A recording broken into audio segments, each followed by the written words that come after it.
नमो अरिहन्ताणं नमो सिद्धाणं नमो आयरीयाणं नमो वज्रायाणं नमो लोये सव्यसाहूढं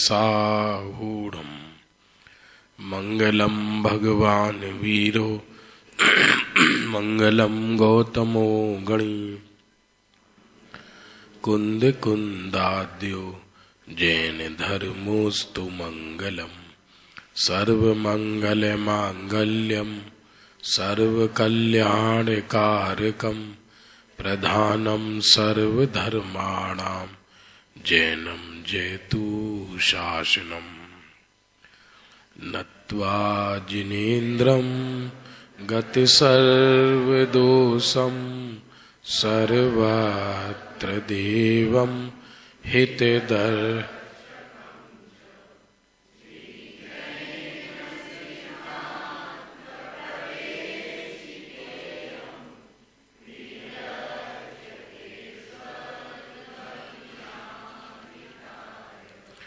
आत्मा ज्ञानम स्वयं ज्ञानम ज्ञानातन्यत् करोति किम परभावस्य कर्तात्मा मोहोऽयम्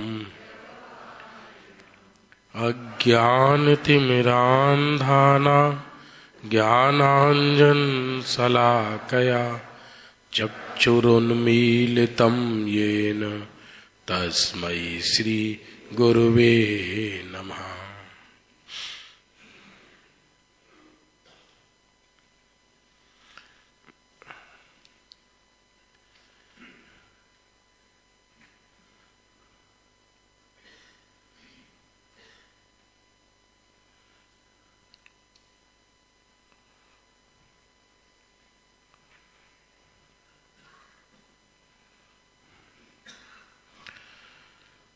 सामान्य और विशेष गुण की चर्चा चल रही थी।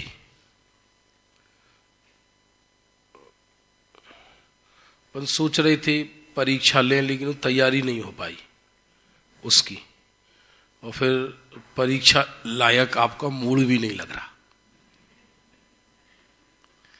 तो श्रवण करें।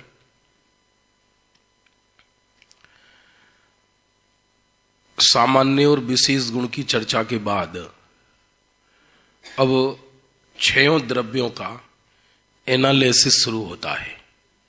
6 द्रव्य किसको कहते हैं? सबसे पहले जीव द्रव्य कोने कहे छे? जेमा चेतना अर्थात ज्ञान दर्शन रूप शक्ति छे तेने जीव द्रव्य कहे छे। मतलब जिसमें चेतना है, जैसे तार में बिजली का करंट बहता है, जो लाइट का तार होता है वायर, उसमें बिजली का करंट दौड़ता है। ऐसे ही ये जो शरीर है ये तो जड़ है, निपट, जिसमें चेतना पाई जाए। चेतना कहो या ज्ञान दर्शन कहो, एक ही बात है। क्षयोपशम ज्ञान में ये बात तो बैठ जाती है, जीव किसे कहते हैं, पर इसकी फीलिंग नहीं हो पाती है। फीलिंग तो व्यक्ति शांति से बैठे कि ये जो देह की क्रिया हो रही है, जैसे अभी आप लोग बैठे हो, तो ये क्या है? देह की क्रिया, हिलना डुलना, जड़ की क्रिया। देह जड़ से बना है। उसी समय जीव के अंदर पढ़ने का भाव आया कि सिद्धांत प्रवेशिका पढ़ना है। ये जो पढ़ने का भाव आया, ये भाव शुभ भाव है या अशुभ भाव? शुभ भाव है। लेकिन ये विभाव है या स्वभाव? तो ये भी चेतना नहीं है, ये भी चेतना नहीं है।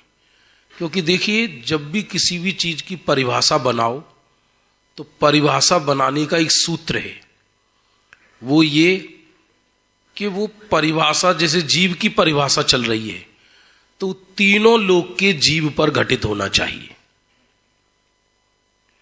यद्यपि राग द्वेष जड़ में नहीं होते, जीव में ही होते हैं। यदि ये परिभाषा कही जाए कि रागी द्वेषी सो जीव, तो क्या आपत्ति है? सिद्धों में घटित नहीं होगा, सिद्धों में घटित नहीं होगा। इसको शास्त्रीय भाषा में कहते हैं, इसमें अव्याप्ति दूषण आएगा, पूर्ण रूप से व्याप्त नहीं है। इसमें है वो अव्याप्ति, अतिव्याप्ति, असंभव दोष जो लगते हैं।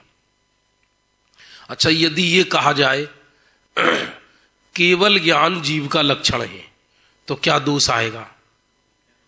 तो संसारी जीवों पर घटित नहीं होगा, संसारी जीव सारे जड़ कहलाएंगे। तो परिभाषा ऐसी होनी चाहिए जो निगोद से लेकर सिद्धों तक, सूक्ष्म जीव से लेकर बड़े जीव तक, संसारी से लेकर सिद्ध परमात्मा तक, सब जीवों पर जो परिभाषा घटित हो जाए, वही जीव की साची परिभाषा कहलाएगी। और वो परिभाषा क्या है? जेमा चेतना अर्थात ज्ञान दर्शन रूप शक्ति छे, तेने जीव द्रव्य कहे छे। उसको जीव द्रव्य कहते हैं। चेतना जिसमें पाई जाए, फीलिंग हो सकती है इसकी, मैं ही तो चेतना स्वरूप हूं। जो अभी हम यहां बैठे हैं, इस देह के अंदर जो झांक रहा है, जो एहसास हो रहा है, जो फीलिंग हो रही है, ये फीलिंग तत्व क्या है? ये एहसास तत्व क्या है? जड़ में तो होता नहीं है, इसी का नाम चेतना है। और इस चेतना से ही जो चैतन्य आत्मा है वो पकड़ में आता है, चेतना से। समझ में आ रहा है? जीव का तो फिर ज्यादा विस्तार किया नहीं, जीव का मात्र यही इतना ही विस्तार किया है, और कोई दूसरा विस्तार इसमें नहीं किया, क्योंकि लघु सिद्धांत प्रवेश का है, इसलिए अधिक विस्तार नहीं किया।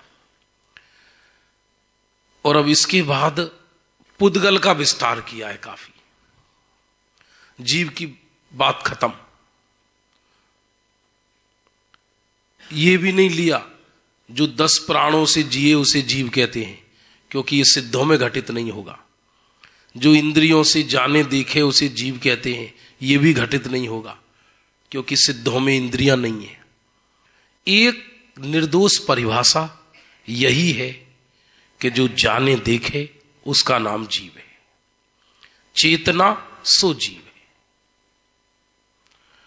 अब आगे देखिए, पुद्गल द्रव्य कोने कहे छे। पुद्गल द्रव्य किसको कहते हैं? पुद्गल द्रव्य कोने कहे छे?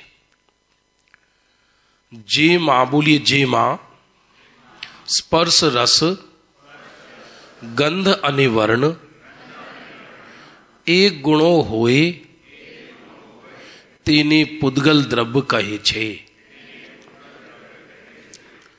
जिसमें स्पर्श है, रस है, गंध है, वर्ण है।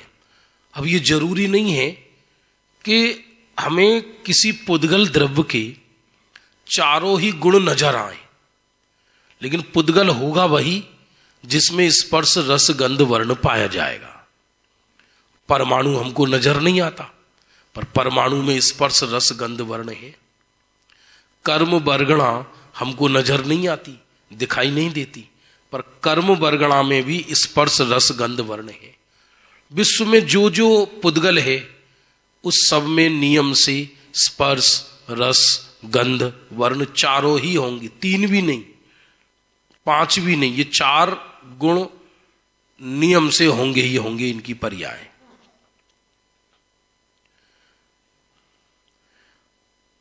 हाँ, ये बहुत बढ़िया प्रश्न आया। शब्द नहीं, शब्द पुद्गल की पर्याय है क्या? शब्द प्रत्येक पुद्गल में नहीं पाया जाता, इसलिए शब्द को नहीं लिया।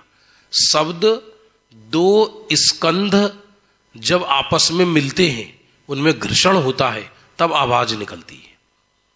शुद्ध परमाणु में शब्द नहीं है।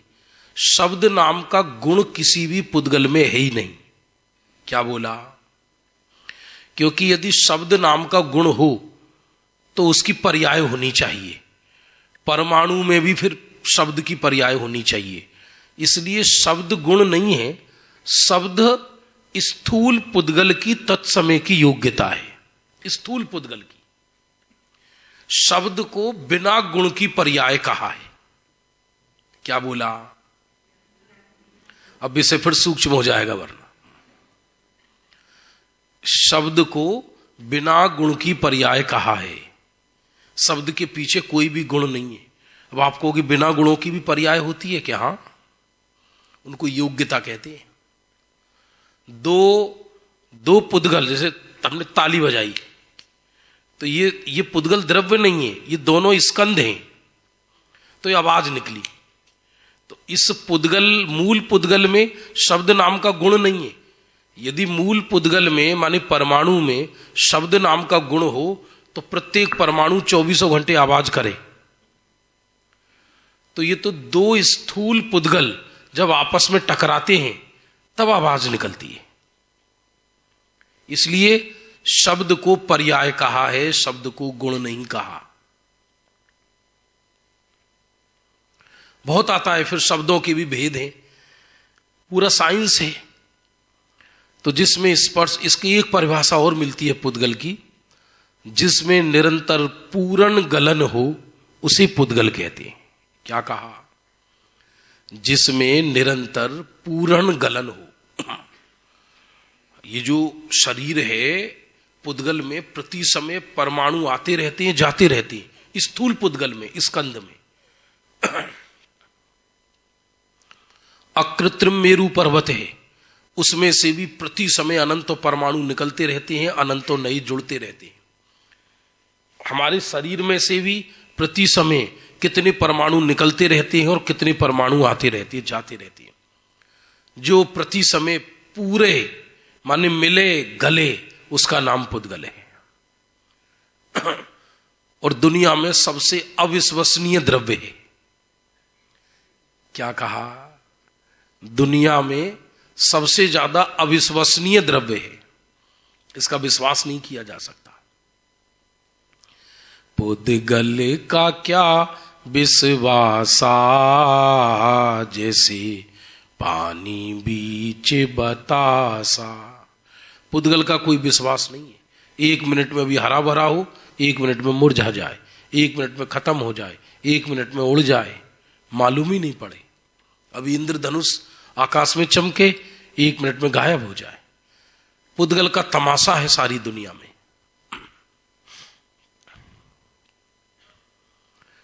पुद्गल ना केटला भेद छे, बेभेद छे, परमाणु अने स्कंध। 2 भेद हैं, परमाणु अने स्कंध। परमाणु कोने कहे छे? जेनो बीजो भाग थई सकतो नथी, एवा सौथी नाना पुद्गल ने परमाणु कहे छे। जिसका दूसरा टुकड़ा नहीं हो सकता, सबसे छोटा हिस्सा उसे पुद्गल कहते, परमाणु कहते हैं। साइंस जिसको कहती है परमाणु बम, तो परमाणु का तो विस्फोट हो ही नहीं सकता। वो जिसको परमाणु कहते हैं, जैन दर्शन उसको स्कंध कहता है। परमाणु तो पुद्गल का सबसे छोटा भाग है, सबसे छोटा हिस्सा है, उसका कोई दूसरा पार्ट हो ही नहीं सकता परमाणु का। इसलिए उसका नाम परम अणु अर्थात परमाणु। सबसे छोटा हिस्सा। इसलिए वो परमाणु जो जगह घेरता है, आकाश के सबसे छोटे पार्ट की जगह घेरता है। इस एक प्रदेश को घेरता है परमाणु। परमाणु से ज्यादा छोटा कोई नहीं होता। दुनिया की जितनी चीजें दिखाई देती है ना हमको, इन सब में अनंत अनंत परमाणु हैं। जितनी भी दिखाई दे रही हैं, ये संख्यात परमाणु वाली वस्तु नहीं है, असंख्यात परमाणु वाली वस्तु नहीं है, बल्कि अनंत परमाणु वाली वस्तु है।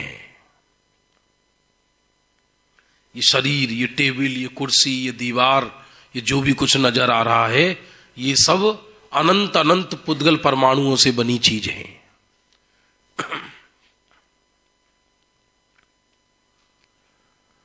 जेनो बीजो भाग थई सकतो નથી एवा सौथी नाना पुद्गल ने परमाणु कहे छे। समझ में आ रहा है ना क्लियर? अब स्कंद कोने कहे छे? पुद्गल के कितने भेद किए? 2। कौन कौन से?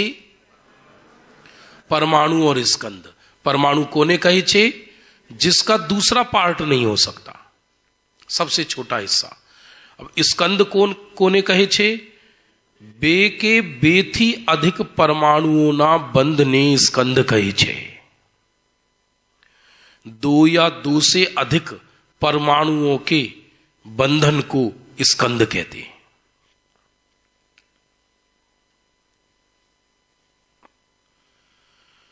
दो परमाणु, 3 परमाणु, 4, 5, 6, 7, 100, लाख, करोड़, ऐसे ऐसे संख्यात परमाणुओं का पिंड, असंख्यात परमाणुओं का पिंड और अनंत परमाणुओं का पिंड, ये सब क्या कहलाता है? स्कंद। हमें जो भी नजर आ रहा है सब स्कंद है। परमाणु छद्मस्त के ज्ञान का विषय ही नहीं है। यहां तक कि कर्म वर्गणा भी स्कंद है। उसमें भी एक एक कर्म वर्गणा में असंख्यात असंख्यात कर्म परमाणु होते हैं। हमारे ज्ञान का विषय नहीं है।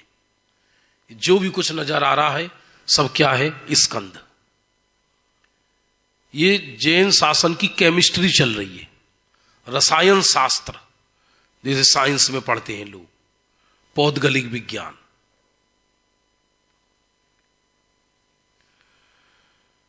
अब बंध कोने कहे छे?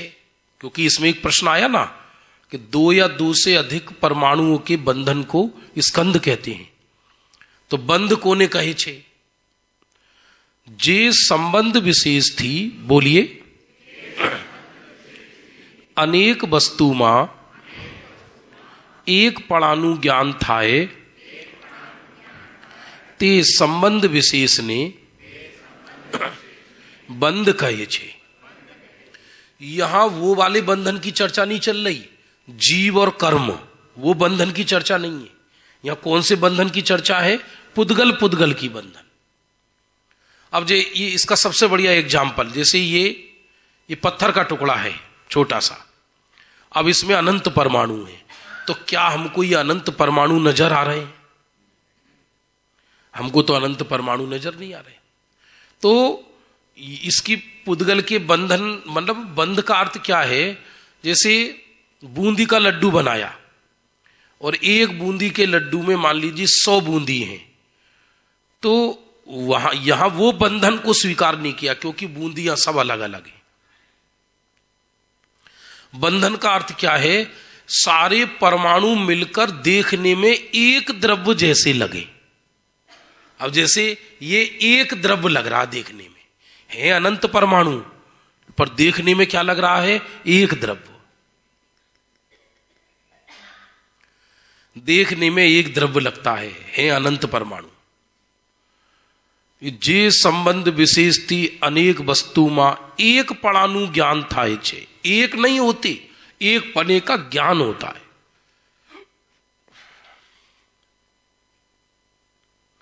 सारे परमाणु अलग अलग हैं पर देखने में एक पने का ज्ञान होता है। अब देखो ये शरीर है, अब इस शरीर के परमाणु कैसे बंधे हुए हैं? ये सब छिद्र रहित है। यदि परमाणु एक में एक ना हो, एक में एक, तो पानी इधर डाले और इधर से निकल जाए फिर तो हथेली में से, और व्यक्ति स्नान करे तो सर में से पेट में चला जाए पानी, मुश्किल हो जाएगा जीना लोगों का। तो बंधन का अर्थ क्या है कि हैं अनंत परमाणु, लेकिन उनका बंधन ऐसा होता है कि वो एक जैसे लगते हैं। अभी कुर्सी रखी है, कुर्सी में अनंत परमाणु है, लेकिन वो लगती एक वस्तु है अनंत वस्तु, लगती एक वस्तु है। ये टेबल है, अब टेबल में अनंत परमाणुओं से निर्मित है। अनंत परमाणु होने पर भी दिखने में अनंत नहीं लगेगी, दिखने में एक द्रव्य नजर आएगा। इसको बंधन कहते हैं, बंधन। और ये कुदरती होता है, अपने आप ऑटोमेटिक। आप दो पुद्गल को अपने हाथ से बांधना चाहेंगे तो नहीं बंधेगा। ये एक विशेष सम्मिश्रण होता है, तत्स्वयमेव होता है। आप जानते हो पहाड़ों के नीचे जहां बर्फ के ग्लेशियर होते हैं बड़े बड़े, तो बर्फ के ग्लेशियर के नीचे चट्टानें होती हैं, और उसमें यदि कभी पानी पहुंच जाए ग्लेशियर का शुद्ध, और निकलने को कहीं स्थान ना हो, और 100 बरस तक पानी वहीं पड़ा रहे उसमें, तो गंदगी तो कहीं जाने वाली है नहीं, न गंदगी उसमें घुसने वाली। चारों तरफ से बर्फ से ढका है, वो भी 200-200 मीटर चट्टानों की ऊंची से, तो वो ही 100 वर्ष में स्फटिक मणि बन जाता है। नहीं कहते अपन स्फटिक मणि की प्रतिमा, जिसे अपन सच्चा स्फटिक मणि कहती है।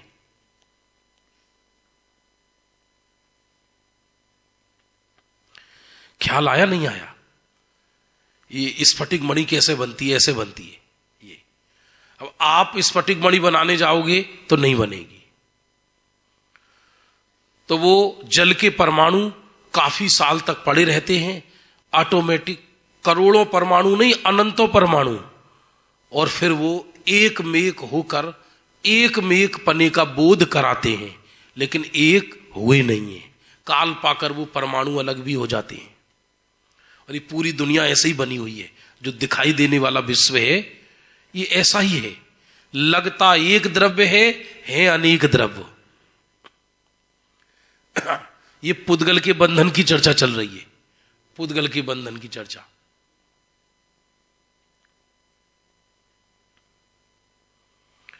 ऐसा होता है बहुत अंदर ही अंदर रासायनिक क्रियाएं होती है पृथ्वी के अंदर, तो सोना बन जाता है।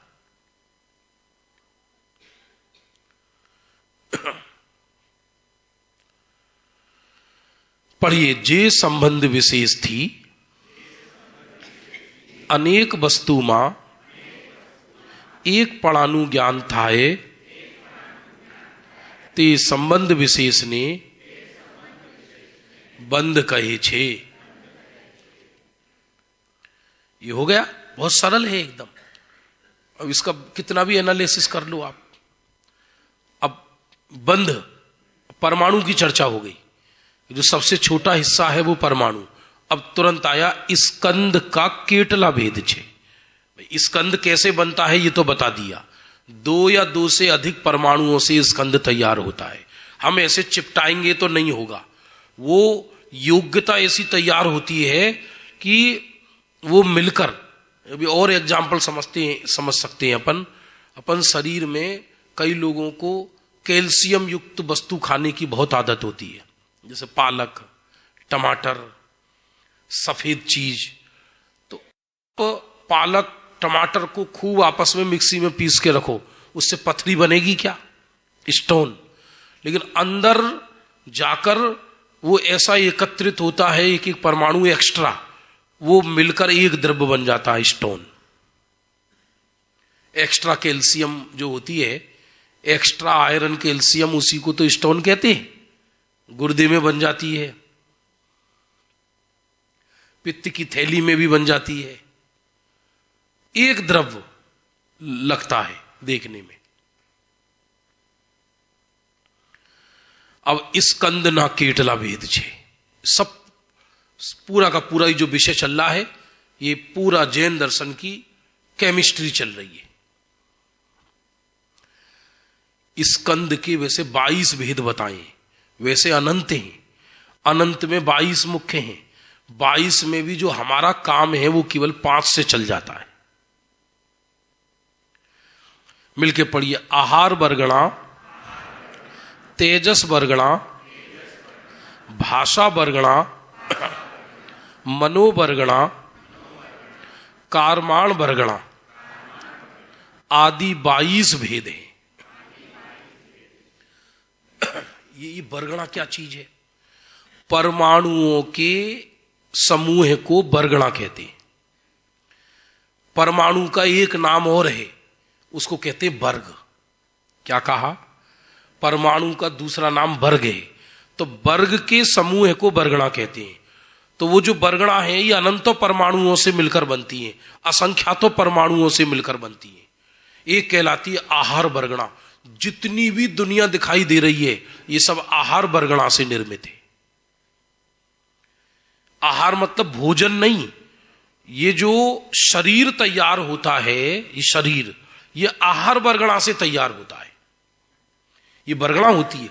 तो जैसे ही कोई जीव माता के गर्भ में पहले समय में प्रवेश किया, उसी समय से वो वर्गणाएं आनी शुरू हो जाती हैं और वो ऐसे बंधन को प्राप्त होती हैं कि धीरे धीरे उससे शरीर बड़ा होता चला जाता है।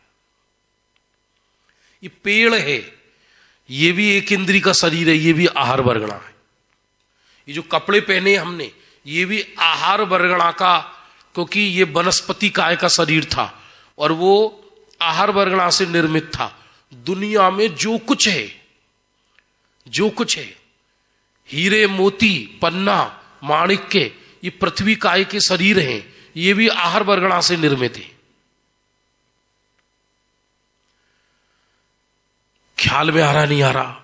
दुनिया में जितनी चीज नजर आ रही है, कोई भी आप बात करो, वो सब आहार वर्गणा से निर्मित है। इसको ऐसे समझा जा सकता है, हम जिस आकाश में बैठे हैं, स्पेस में बैठे हैं, देखने को लगता है हमें ये खाली है, खाली नहीं है। इसमें भयंकर परमाणु दौड़ रहे हैं, आ रहे हैं, जा रहे हैं, धड़ाधड़ दौड़ लगा रहे हैं। जैसे मिट्टी उड़ती है, गैस के परमाणु उड़ते हैं। अनुमान ज्ञान के लिए ऐसा समझ सकते हैं, एक सूरज निकल रहा है और आपके कमरे में से एक प्रकाश की लकीर आ रही है। अब उस प्रकाश की लकीर को गौर से देखो आप, उसके अंदर हजारों लाखों हाउ बिलाऊ चाचा ताऊ उड़ते हुए नजर आएंगे, उसमें पतंगे से। वो तो स्थूल वर्गणा है, वो तो स्थूल स्कंद है, उससे भी असंख्यात गुणी छोटी होती है ये आहार वर्गणा, जिससे ही हमारा शरीर बन के तैयार होता है। हमारा, तुम्हारा, सबका शरीर जो बनकर तैयार होता है दुनिया में, यह आहार वर्गणा से तैयार होता है। शरीर के रॉ मटेरियल को आहार वर्गणा कहते हैं। दूसरी परिभाषा क्या कहा? शरीर के रॉ मटेरियल को, कच्ची सामग्री को आहार। ये जो हम जो खाते पीते हैं ये आहार वर्गणा नहीं है।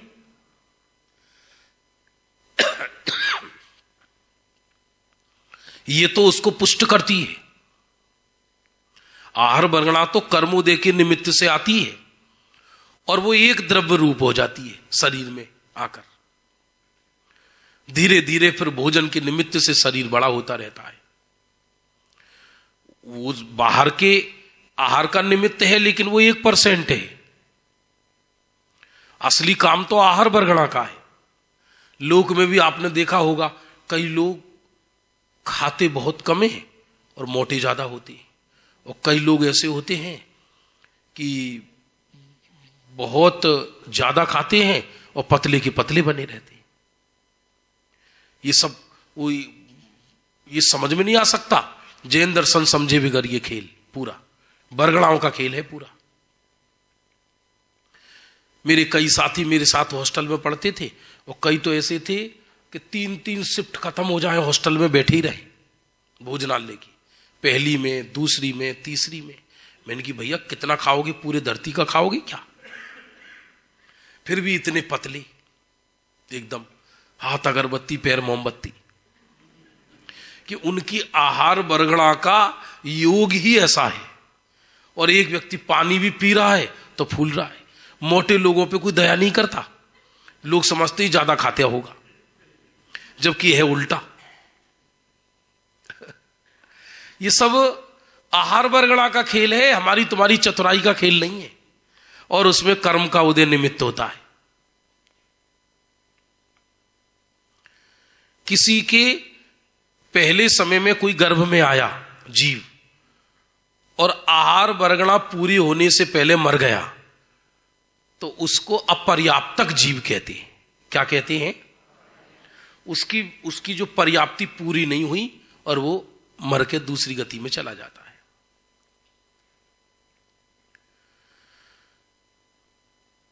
ख्याल आ रहा है? देखिए, अब आहार वर्गणा कोने कही छे? जे औदारिक, बोलिए, जे औदारिक, बैक्रियक, अने आहारक, ए तृण शरीर रूपे परिणमे तेने आहार वर्गणा कहे छे। थोड़ा दिमाग तो लगाना पड़ेगा। औदारिक शरीर तो कहलाता है हमारा तुम्हारा। औदारिक शब्द का अर्थ है स्थूल शरीर, जिसमें प्राण निकल जाए तो बदबू मारे एक क्षण में। गाय का, भैंस का, चिड़िया का, कौआ का, कीड़े का, मकोड़े का, ये सब औदारिक शरीर है। यहां तक कि पृथ्वी, जल, अग्नि, वायु, वनस्पति, ये सब औदारिक है, सब औदारिक है। आहार वर्गणा से 3 तरह के शरीर बनते हैं। सबसे पहला औदारिक, दूसरा देवों का जो बैक्रियक शरीर है वो भी आहार वर्गणा से बनता है, पर उनकी आहार वर्गणा कुछ स्पेशल होती है।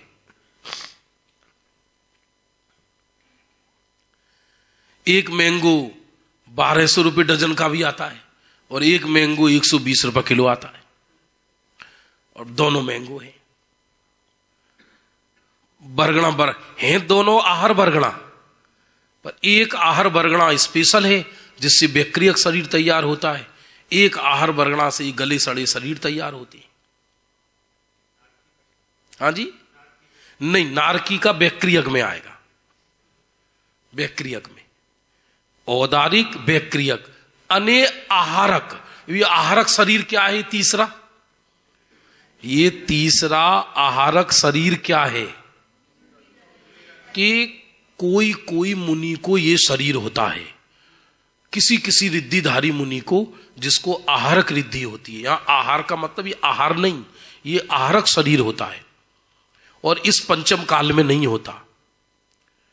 किसी विशेष मुनि को होता है, रिद्धिधारी को, और उनके मस्तिष्क से एक पुतला निकलता है स्फटिक मणि जैसा। वो यदि कुछ मन में संशय हुआ तत्व के विषय में, तो पुतला केवली श्रुत केवली के चरण को स्पर्श करके आता है और शंका का समाधान हो जाता है। अथवा अकृत्रिम जिनाल्यों की वंदना करने का भाव आया तो अकृत्रिम जिनाल्यों की वंदना करके वापस आ जाता है, और उपयोग उस पुतले के साथ जाता है। ऐसा नहीं है, उनको, मुनिराज को प्रत्यक्ष जैसी ही फीलिंग होती है, जैसे हम यहां बैठे हैं ऐसी उनको ऐसी फीलिंग होती है कि मेरू पर्वत पर मैं यात्रा करके आया हूं, भगवान की दिव्य ध्वनि सुनकर आया हूं। इसको आहारक शरीर कहते हैं जिनवाणी में। और ये तीनों शरीर कौन सी वर्गणा से मिलकर बनते हैं? आहार वर्गणा। ये विषय क्यों आया? ध्यान रखना कि पुद्गल के 2 भेद छे, परमाणु अने स्कंध। अब स्कंध बहुत तरह के हैं, 22 तरह के, उनमें भी 5 वर्गणा मुख्य हैं, जिसमें पहली वर्गणा का नाम है आहार वर्गणा। आहार वर्गणा से क्या तैयार होता है? औदारिक शरीर, देव और नारकियों का बैक्रिक शरीर, और रिद्धिधारी मुनिराज का आहारक शरीर।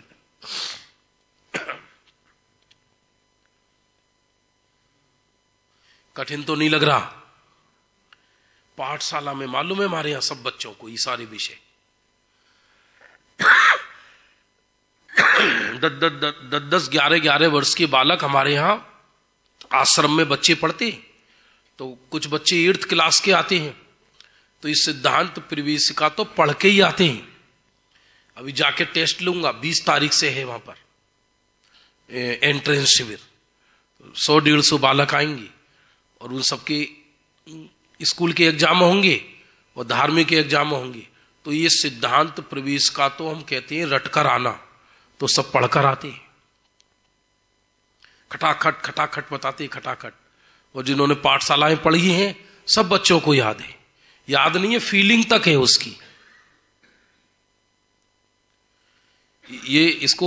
ये जैन दर्शन की बिल्कुल एलिमेंट्री है, इसको प्रारंभ में समझना अति अनिवार्य है, वरना तो जगह जगह प्रॉब्लम खड़ी होगी। अध्यात्म भी ढंग से समझ में नहीं आएगा यदि आगम की नींव कमजोर हुई तो। अब जिस समय सार है जीवा जीव अधिकार, अब उसमें आत्मा को 29 भावों से भिन्न बताया, उसमें सब आया ही, देख लेना, पढ़ लेना कि ये औदारिक शरीर से भिन्न है आत्मा, जीव स्थान से भिन्न है, गुण स्थान से भिन्न है, वर्णादि अनुरागादि ते निज भाव को न्यारा किया। तो एक प्रश्न खड़ा होगा, ये क्या है, ये क्या है, ये क्या है?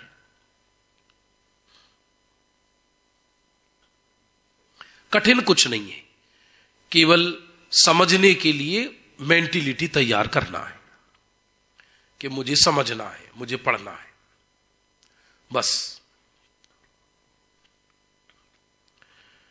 मुनि संघों में 50-50, 60-60, 70-70 वर्ष के मुनि पढ़ते हैं ये विषय, मुनिराज पढ़ते हैं बैठ के। भगवान की वाणी है, भगवान की वाणी में कोई उम्र का तकाजा थोड़ी है कि किस उम्र वाले को पढ़ना और किसको नहीं पढ़ना, भगवान की वाणी है। ये जैन दर्शन चल रहा है, पढ़ने से भी कुछ मान लो कम समझ में आ रहा है तो पढ़ने से भी पुण्य अर्जित होता है, क्योंकि भगवान की वाणी पढ़ रहे हैं, एक विशेष भाव बनता है। तो पढ़िए, जे औदारिक वैक्रियक अने आहारक ए तृण शरीर रूपे परिणमे तेने आहार वर्गणा कहे छे। अब सारी ये वर्गणा बड़ी रोमांचक विषय है ये एकदम। अब तेजस वर्गणा कोने कही छे? जे वर्गणा थी तेजस शरीर बने तेने तेजस वर्गणा कही छे। इसमें थोड़ा सा जो लिखा है, इसमें आधी परिभाषा लिखी है, पुरानी सिद्धांत जो प्रवेश का है उसमें ये नहीं है। औदारिक शरीर में जो कांति पैदा करे, क्या कहा उसमें लिखी हुई है ये परिभाषा, जो औदारिक वैक्रियक और तेजस इन शरीर में कांति पैदा करे उसे तेजस शरीर कहते हैं। तेजस रिद्धि अलग है, तेजस शरीर अलग है। जो जीवित और मुर्दे का भेद करे, देखो ये हम सब लोग होते हैं ना, तो हर व्यक्ति के शरीर में एक आभा होती है, एक लाइट विशेष होती है। किसी को भी देखो आप, किसी में कम होती है, किसी में ज्यादा होती है, सबका अपना एक आभा मंडल होता है। क्या बोलेंगे? हो रहा। वो एक मुर्दे में नहीं होता, वो मुर्दे में नहीं होता, वो एक विशेष चमक, उसको तेजस शरीर कहा है। और ये तेजस शरीर तेजस वर्गणा से तैयार होता है। ख्याल में आ रहा नहीं आ रहा है? इसलिए दोनों तरह की परिभाषाएं मिलती हैं। जिससे तेजस शरीर तैयार हो उसे तेजस वर्गणा कहते हैं, अथवा जो औदारिक वैक्रियक आहारक शरीर में कांति पैदा करे उसको तेजस शरीर कहते हैं। चमक किसी में कम होती, किसी में ज्यादा होती है, होती जरूर है, ये तेजस शरीर कहलाता है। कठिन तो नहीं लग रहा विषय? जैन दर्शन की साइंस चल रही है। थक जाते हैं आप लोग भी? नहीं, बल्कि आपसे ज्यादा आज हमें थकावट हो रही है। हाँ, आगे देखना, क्लियर आ गया समझ में? जे वर्गणाती तेजस शरीर बने तेने तेजस वर्गणा कहे छे, अथवा औदारिक शरीर में जो कांति पैदा करता है वो तेजस शरीर है। किसी के प्राण निकल जाए, मरा हुआ शरीर पड़ा रह जाता है। अब आप वो कितना भी सुंदर व्यक्ति सही जो मरा है, पर उसमें वो कांति दिखाई नहीं देगी, जैसे बुझा हुआ। जिस व्यक्ति में जितना अधिक तेज होता है उसका तेजस शरीर उतना ही अधिक प्रज्वलित होता है। काले गोरे से संबंध नहीं है। हो सकता है देह काला हो पर तेजस शरीर उत्कृष्ट हो सकता है गौर वर्ण हो पर तेजस शरीर मंद हो।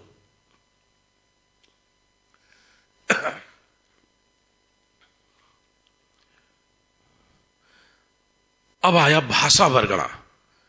जे वर्गणा शब्द रूपे परिणमे तेने भाषा वर्गणा कहे छे। अब ये भी गजब है, साइंस विज्ञान कुछ नहीं पता। विज्ञान तो कहता है कि हमारे यहां एक स्वर पेटिका होती है, स्वर पेटिका होती है, उसमें शब्द बनते हैं। अब कैसे बनते हैं ये कौन बताए? शब्द बनते हैं। जैन दर्शन ये कहता है हमारे शरीर में भाषा वर्गणा ठसाठस भरी है। शरीर में माने आत्मा के प्रदेशों में, साथ में अकेले मुर्दे में भाषा वर्गणा नहीं होती। जिसमें जिस शरीर में आत्मा है उसमें भाषा वर्गणा है। और वो भाषा वर्गणा एक विशेष स्थान पर जब शरीर का स्पंदन होता है तब वो शब्द रूप से परिणमित होती है। क्या आश्चर्य है। अब प शब्द है, ये होठ मिलने पर ही प बोल पाओगे आप। प होता है ना, जब दो होठ मिलेंगे तब प बोल पाओगे आप। और होठ को मिलाओ मत तो प बोल के दिखा दो।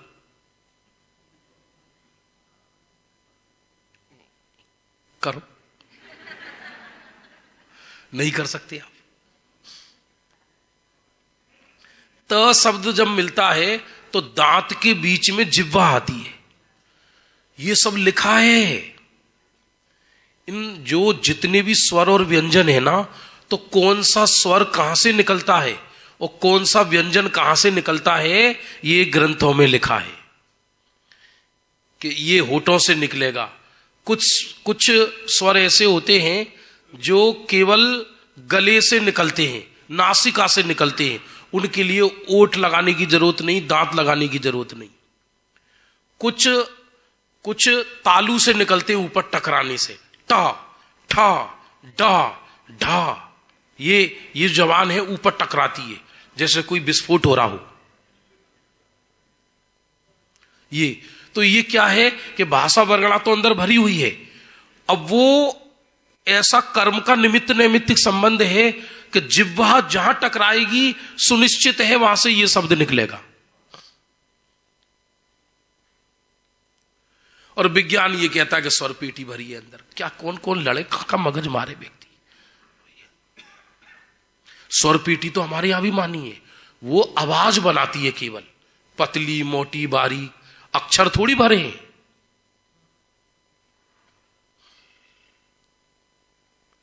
ये भाषा वर्गणा का चमत्कार है। और ये भाषा वर्गणा अंदर ही नहीं भरी, भाषा वर्गणा पूरे लोक में भी ठसाठस भरी है। क्योंकि भाषा दो तरह की होती है, अक्षरात्मक अनक्षरात्मक। हमने ये ताली बजाई तो ये यहां जो भाषा वर्गणा थी ये शब्द रूप परिणमित हुई, इसको कहते हैं अनक्षरमयी भाषा।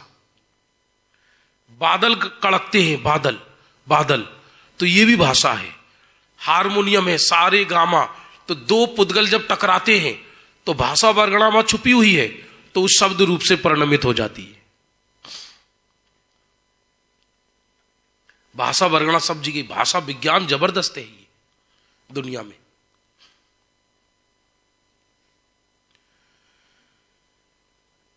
और सबका अलग अलग है। अब एक होती है सुस्वर नाम प्रकृति, एक होती है दुस्वर नाम कर्म प्रकृति। कर्म का उदय होता है। अब किसी के दुस्वर नाम कर्म का उदय है तो कितनी भी प्रैक्टिस कर ले वो कभी जीवन में सही नहीं गा सकता। और जिसके सुस्वर नाम कर्म की प्रकृति का उदय है वो जन्म जात ही मीठा गाएगा। अभ्यास से 19-20 का अंतर पड़ेगा बस।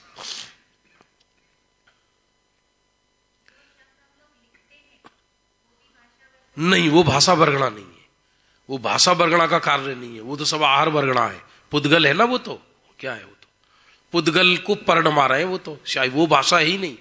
जो अपन ने लिखा, गाय लिखी, वो शब्द गाय नहीं है। जो मुंह से बोली वो शब्द गाय है, मुंह से जो बोला गया है। जो शब्द बनकर निकली है, जो भाषा शब्द बनकर निकली है, वह कहलाती है।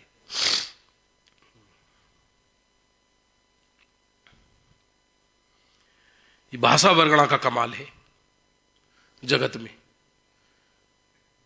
अब ये साइंस के भी पकड़ के बाहर है बात, ये विज्ञान के पकड़ के बाहर है बात ये। लेकिन साइंस के भी सारे नियम जैन दर्शन से अलग नहीं चलते। पुराने जमाने में इतने बड़े बड़े वो होते थे, ताजिया से गोल गोल, वो क्या बोलते हैं जिसमें भजन भरे जाते थे, क्या बोलते हैं उनको, मतलब अभी पहले इतनी छोटी सीडी चली, उससे पहले इतने बड़े बड़े होते थे काले रंग के। नहीं, ग्रामोफोन तो मशीन है, उस पे जो वो लगाई जाती थी काले रंग की डिश, इतनी बड़ी बड़ी। अब वो उसमें भी भाषा वर्गणा है। क्यों?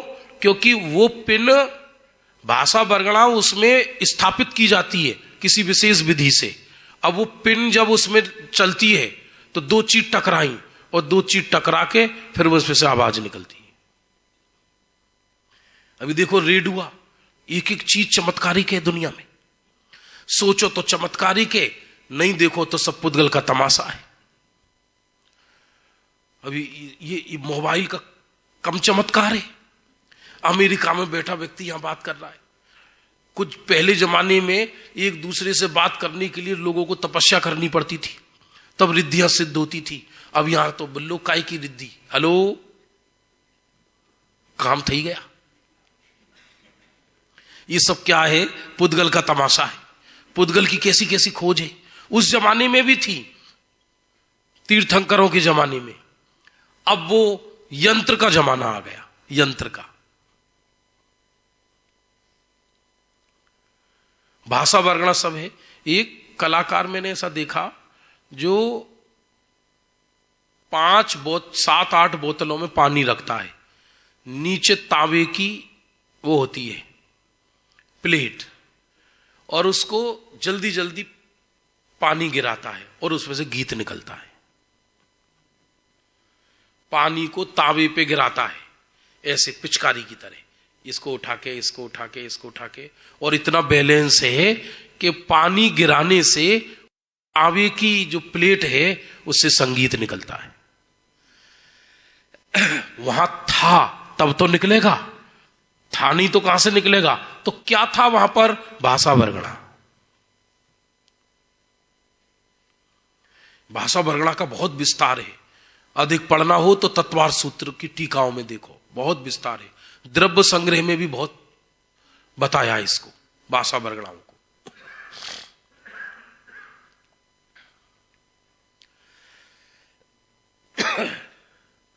जे वर्गणा शब्द रूप परिणमे तेने भाषा वर्गणा कही छे। अब मनोवर्गणा कोने कही छे। अब ये मन जो कहते ना, मन से बहुत परेशान है सारी दुनिया। हे भगवान, हमको तोता बना देते, हे भगवान, हम तो मोर बन जाते। ऐसे ऐसे लोग हैं दुनिया में, असंगी बनना पसंद करते। हे भगवान, हम तो मन से बड़े परेशान हैं। हे प्रभु, मन में उल जलूल भाव आते हैं। हे प्रभु, क्या करें? मन दो तरह के होते हैं, फिर से सुनिए। एक द्रव्य मन और एक भाव मन। भाव मन तो जीव की ही पर्याय है। भाव मन क्षयोपशम ज्ञान को ही कहते हैं। और यहां जो लिखा है, जे वर्गणा थी पुद्गल स्कंद थी अष्टदल कमलना आकारे द्रव्य मननी रचना थाए तेरे मनोवर्गणा कहे छे। ये क्या है? हमारे फेफड़ों के बीचों बीच ये फेफड़े होते हैं, इधर हृदय होता है, तो इधर बीचों बीच एक सूक्ष्म द्रव्य मन होता है, और वो कमल के आकार होता है। और वो कमल कितना बड़ा होता है कि जिसमें 1000 पत्ते हैं, लेकिन वो कमल इतना सूक्ष्म होता है कि किसी भी छद्मस्त को नजर नहीं आता। कोई डॉक्टर कितना भी ऑपरेशन कर ले, आज तक जैन धर्म निरूपित मन को, द्रव्य मन को कोई भी नहीं पकड़ पाया। कोई भी नहीं पकड़ पाया आज तक।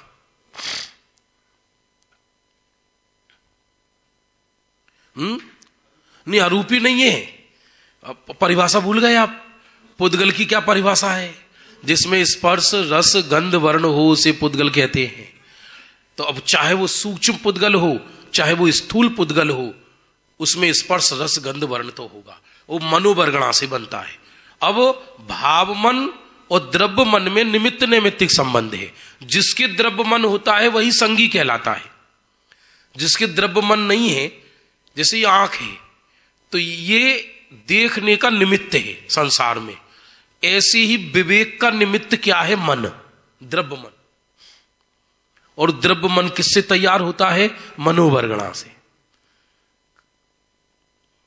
अब देखो, दो तरह की चीज है। जब हम विचारते हैं तब माथे पे जोर पड़ता है, और जब हम भावनात्मक होते हैं तब दिल पर जोर पड़ता है। या मन होता है ना, द्रवित होता है। जबकि भाव मन, जैन दर्शन में बुद्धि और मन दोनों अलग अलग नहीं है, एक ही बात है। हित और अहित का विवेक करे जो ज्ञान की पर्याय, उसे भाव मन कहते हैं। और सर्वांग में भाव मन सब जगह, यहां भी यहां भी यहां भी यहां भी सब जगह है। द्रव्य मन इधर है, और आज तक किसी को नजर नहीं आया है। हाँ जी, भाव मन में और द्रव्य मन में। निमित्त नैमित्तिक का अर्थ है व्यक्ति हित और अहित के विषय में जो विचार करता है उसे संगी जीव कहा। तो जिसके द्रव्य मन होगा वही हित और अहित के विषय में विचार कर सकता है, अन्य नहीं, संसार अवस्था में। इसलिए द्रव्य मन का संसार अवस्था में होना अति अनिवार्य है। कठिन लग रहा है क्या? छह उपसम माने जो हम ज्ञान चल रहा है हमारे प्रतिपल, यही भाव मन है। ये जो विचार चल रहा है यही भाव मन है।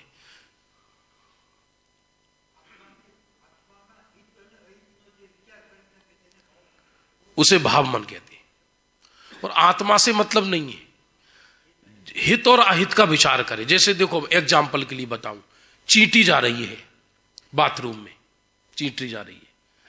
अब हम लोग अहिंसक हैं तो अपन तौलिया से, चींटी रानी चलो चलो साइड में चलो, अरे मर जाओ, चलो चलो साइड में जाओ एकदम। अब उसको मन तो है नहीं, उसे पता नहीं है कि पानी में जाके मर जाते हैं, तो वो मानती नहीं है, वो बार बार वहीं भागती है। अब जिसको विवेक नहीं है, तुम्हें मरना है तो मरो, लो।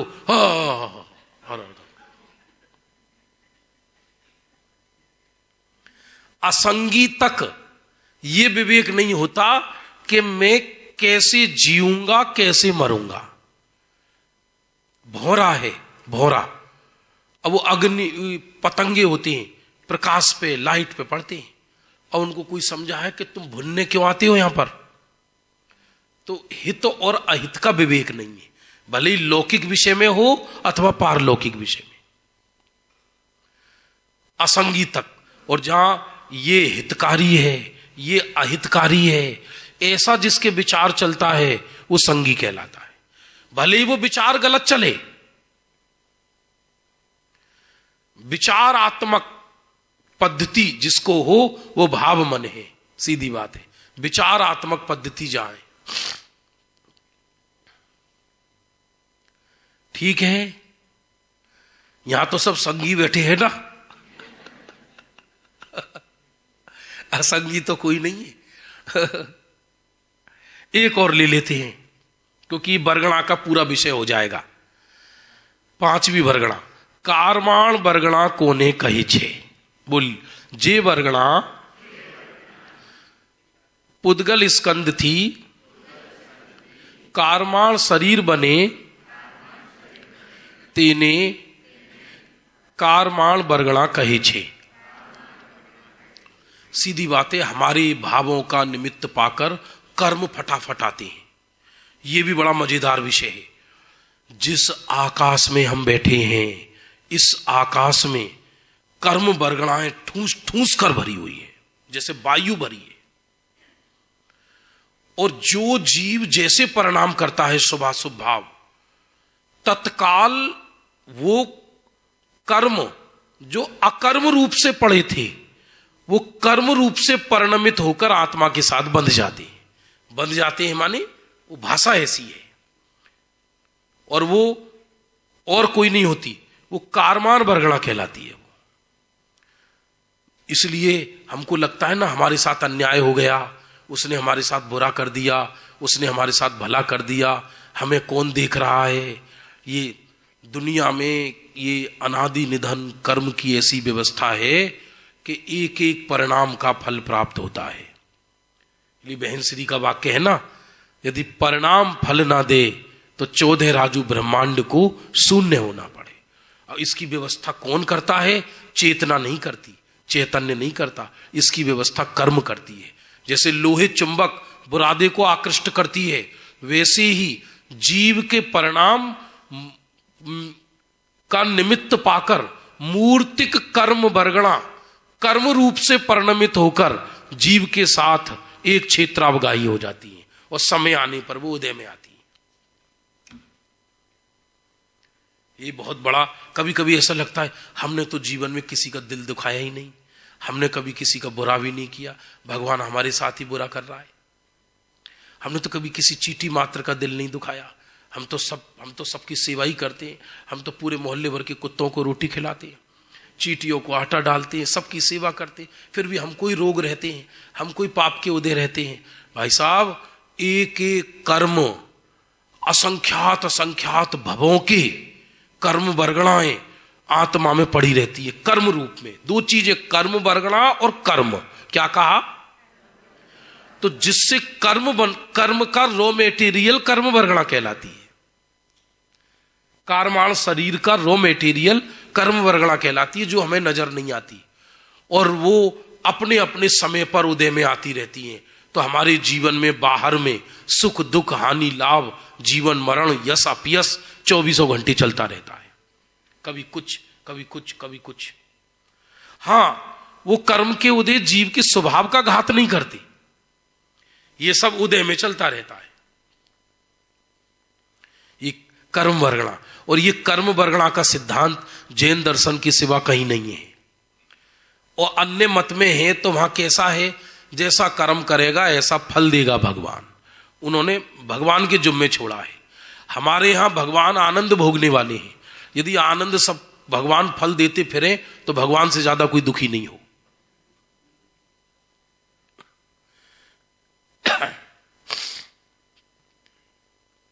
कुछ किसी को कोई प्रश्न हो? इसमें यही है, पुरानी में, हाँ मैं समझ गया, हाँ, लेकिन वो परिभाषा जो मूल में है ना,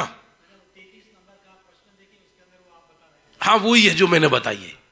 देखो 33, ये तेज औदारिक वैक्रियक और आहारक, इन 3 शरीरों में कांति उत्पन्न करने वाले शरीर को तेजस शरीर कहते हैं। लेकिन परिभाषा दोनों ही सही है। हाँ, कांति पैदा करती है, शरीर कांति पैदा करता है। हाँ जी,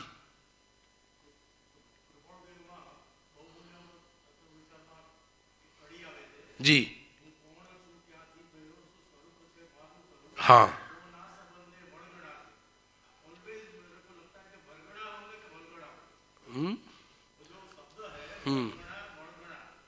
मुझे ख्याल नहीं है, ये मेरा कम अध्ययन है उसका।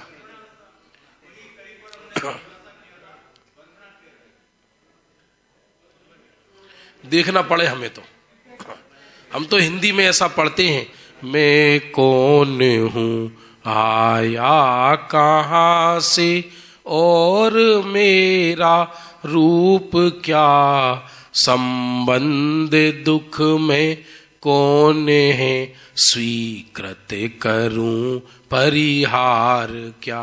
युगल जी ने अनुवाद किया इसका। संबंध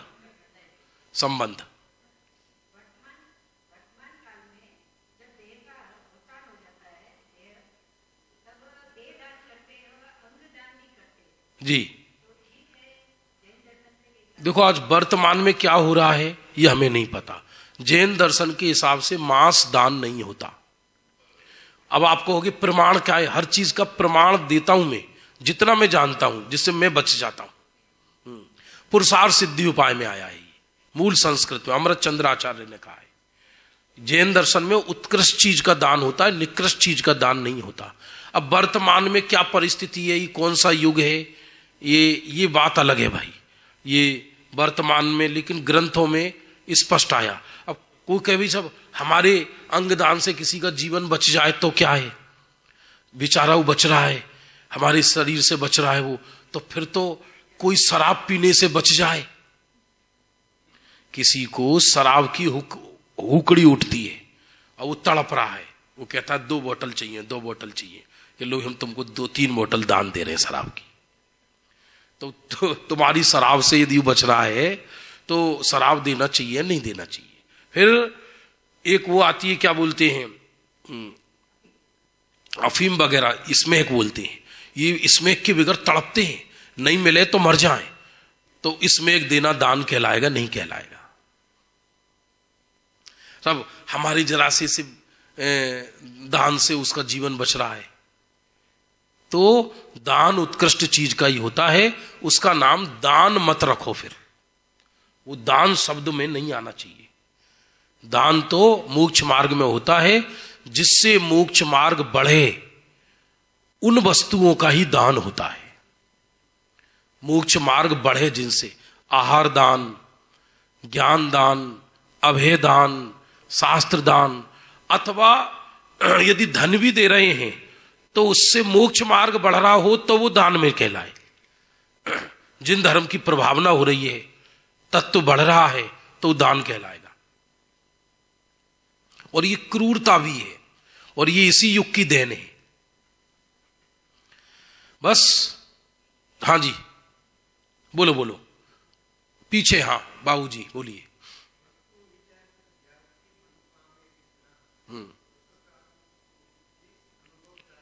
हाँ, ये बनारसी दास जी ने लिखा है। बनारसी बहुत अद्भुत दोहा है ये। वस्तु विचारत ध्यावते, किसी ने उनसे पूछा मन विश्राम कैसे लेता है, वो कहते हैं वस्तु के विचारने से। वस्तु माने 6 द्रव्य, 7 तत्व, निज आत्मा के विचार से मन पावे विश्राम। हमारा मन घोड़े से भी तेज दौड़ता है, सुबह से शाम तक, ये कर लूं, ये कर लूं, ये कर लूं। ये तो कहो दुनिया अघोषित पागल है, नहीं आई बात समझ में। यदि घोषित पागल तो पागल खानों में रहते हैं, और अघोषित पागल घर घर में है। ये पागलपनी तो है। व्यक्ति उदय से अधिक चाहता है, कर्मोदय से अधिक चाहता है। 24 घंटे माथे फटे जा रहे हैं लोगों के लिए। पुण्य है कण के बराबर, और फल चाहिए मन के बराबर। दौड़ा दौड़ी, दौड़ा दौड़ी, दौड़ा दौड़ी। किसके लिए दौड़ा दौड़ी कर रहा है? यह सड़ी गली लाश को ठिकाने लगाने के लिए। बोलो आप, क्या है इसमें? इसके लिए क्या दौड़ा दौड़ी करना? तो जब व्यक्ति जिनेंद्र कथित, इस पे आप स्वाध्याय सुनना, कोरोना में लिया था हमने, 2-3 स्वाध्याय है इस पर। वस्तु विचारत ध्यावते, जब स्व और पर का यथार्थ बोध होता है, जगत का यथार्थ बोध होता है, तब मन की आपाधापी खत्म हो जाती है। वो कहता अरे दौड़ना बेकार है, मन पावे विश्राम। जब मन विश्राम पाया तो बाहर से उदास हो गया मन, और अंदर विश्राम पाया मन ने। मन माने वहां द्रव्य मन नहीं है, भाव मन है। तब वो मन आत्मा में समा गया, रस स्वादत, फिर आत्मा का रस आया और सुख उपजे, सुख उत्पन्न हुआ, अनुभव या को ना। कई लोग गर्मियों में पिकनिक करने जाते हैं ना, अलग अलग लोग, कोई कश्मीर जाते हैं, कोई कहीं जाते हैं, कोई कहीं जाते हैं, पहाड़ों पे जाते हैं घूमने। जैसे अभी जून के लिए हमारे घर से सख्त निर्देश रहता, जून में कहीं चले मत जाना। बच्चियां बोलती हैं जून में हम वहां जाएंगे, जून में हम यहां जाएंगे, जून में हम वहां जाएंगे। मैंने कहा ठीक है। अब आदमी जब चारों तरफ से घूम कर आया, सुनना, और कहीं से सैर सपाटा करके आए व्यक्ति, और अपने घर की टूटी खाट पे सोए, फिर धीरे से उसके मुख से निकलता है सुख तो अपने घर पर है। अब उससे पूछो पागल से, जब सुख अपने घर पे है तो तुम क्या करने गए? ये दुनिया का कौन व्यक्ति कहेगा कि हम पिकनिक नहीं करने गए, दुख भोगने गए? ये कौन व्यक्ति कहेगा? पागलों की दुनिया है। किलों में घुस रहे हैं, बड़े बड़े अंग्रेज बड़े बड़े कैमरा लिए फिर रहे हैं, उनको दीवारों को कह रहे हैं वाओ, खा जाओ उनको। उससे सुख का क्या संबंध है बताओ आप? सुख का क्या संबंध है? पर कौतूहल, दुनिया को इतना कौतूहल है, इतना कौतूहल है, व्यक्ति को जिज्ञासा है, कुछ नई चीज जान लूं, कुछ नई चीज जान लूं, कुछ नई चीज जान लूं। इसलिए एक मनोवैज्ञानिक ने ऐसा कहा कि किसी चौराहे पर गोबर रख के उस पर टोपा रख दो और उस पर रख दो एक माला, तो सुबह तक पहाड़ बन जाएगा मालाओं का। और व्यक्ति इसमें खोजने जाएगा कौन है, कौन है। कोई कहेगा ईश्वर है, कोई कहेगा कुछ है, और कोई ना कोई जिज्ञासु आधी रात को आएगा और उसे देखने आएगा कि इसमें क्या है। कहीं कुछ नहीं है। जानने लायक है तो अपना शुद्धात्मा है, विश्राम करने लायक है तो अपना शुद्धात्मा है। बाकी कहीं भी खाक छाल लेना पूरे विश्व की, कहीं सुख मिलने वाला नहीं।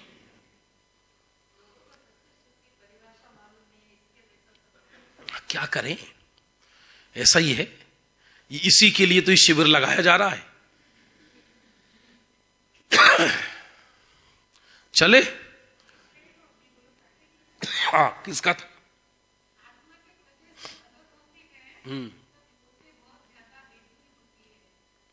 नहीं, किसने कहा? नहीं, ये जरूरी नहीं है, ये इट इज टोटली रॉन्ग। आत्मा के प्रदेश जब अलग होते हैं तो बहुत वेदना होती है, ऐसा नहीं है। तीव्र साता का उदय हो और मेरा उसमें एकत्व हो तो वेदना होती है। क्योंकि ऐसे ऐसे मुनिराजों के साथ हुए कि कीलियां ठोक दी, शरीर में आग लगा दी और आत्मा आनंद सहित निकल गया। किसी किसी के तो अटैक मालूम आया, ऐसे बैठे और बैठे बैठे गर्दन हो गई, उनको कहां वेदना हुई मालूम ही नहीं पड़ा। सबके साथ नहीं है ये किसी किसी के आयु कर्म का अभाव असाता के तीव्र उदय के साथ होता है, और किसी किसी के आयु कर्म का अभाव असाता का तीव्र उदय नहीं होता और हो जाता है, तो मालूम भी नहीं पड़ता। ये एक विशेष जाति का असाता का उदय है। 6 उपसम ज्ञान कमजोर हो जाता है, इसलिए कहा ना 6 उपसम ज्ञान का कोई भरोसा नहीं है।